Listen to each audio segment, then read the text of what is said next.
আসসালামু আলাইকুম প্রিয় দর্শক, আজকে আপনাদেরকে জানাবো বেলের গুণাগুণ ও উপকারিতা। শুরুতেই চ্যানেলটা সাবস্ক্রাইব করে দেওয়ার জন্য অনুরোধ রইল। প্রাচীনকাল থেকেই আয়ুর্বেদ স্বাস্থ্যে উপকারী ফল হিসেবে পরিচিত বেল, কারণ বিভিন্ন পুষ্টি উপাদানে ভরপুর এই ফল অ্যান্টিঅক্সিডেন্ট তো রয়েছেই, এছাড়াও রয়েছে আরও নানাবিধ পুষ্টিগুণ। 100 গ্রাম বেলে আপনি পাবেন 1.8 গ্রাম প্রোটিন, 31.8 গ্রাম কার্বোহাইড্রেট এবং 0.3 gram fat, 55 milligram vitamin A, 60 milligram vitamin C, 85 milligram calcium এবং 600 মিলিগ্রাম পটাশিয়াম। সুতরাং বুঝতেই পারছেন কতখানি পুষ্টিগুণ সমৃদ্ধ এই বেল। চলুন আজ জেনে নেওয়া যাক বেলে কিছু অসাধারণ পুষ্টিগুণ আরও স্বাস্থ্য উপকারিতা সম্পর্কে। আর 1, কোষ্ঠকাঠিন্যর মহৌষধ বেল।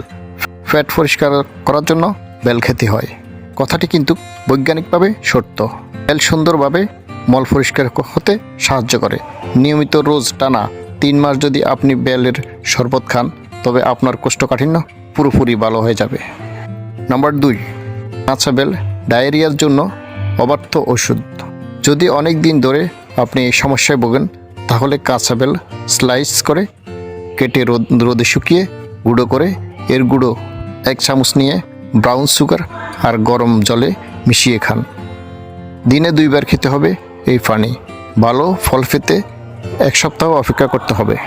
নাম্বার 3, ফাঁকা বেলের শ্বাসে সেই ফাইবার আছে যা আলসার উপশমে সাহায্য করে।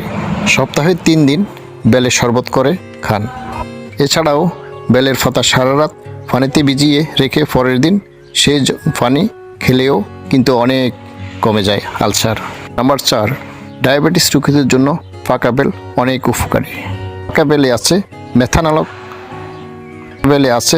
মেথানল নামক একটি উপাদান, যা ব্লাড সুগার কমাতে অনবদ্য কাজ করে।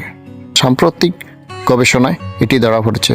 তবে ভালো ফল পেতে ফাঁকা বেল শরবত করে নয়, এমনিতেই খেতে হবে। নাম্বার 5, ফাঁকা বেলে আছে অ্যান্টিমাইক্রোবায়াল উপাদান, যা যক্ষা কমাতে সাহায্য করে। তবে ভালো ফল পেতে আপনাকে ব্রাউন সুগারের সঙ্গে বা মধু দিয়ে বেলের শরবত করে রাত থেকে খেতে হবে শুতে যাওয়ার আগে। এটি টানা 40 দিন খান, উপকার পেতে আপনি বাধ্য। আরও অনেক রোগের উপকারী এই ফল। আপনি এই ফলটি নিয়মিত খেতে থাকুন, দেখবেন অবশ্যই আপনার মধ্যে অনেক পরিবর্তন আসবে ইনশাআল্লাহ।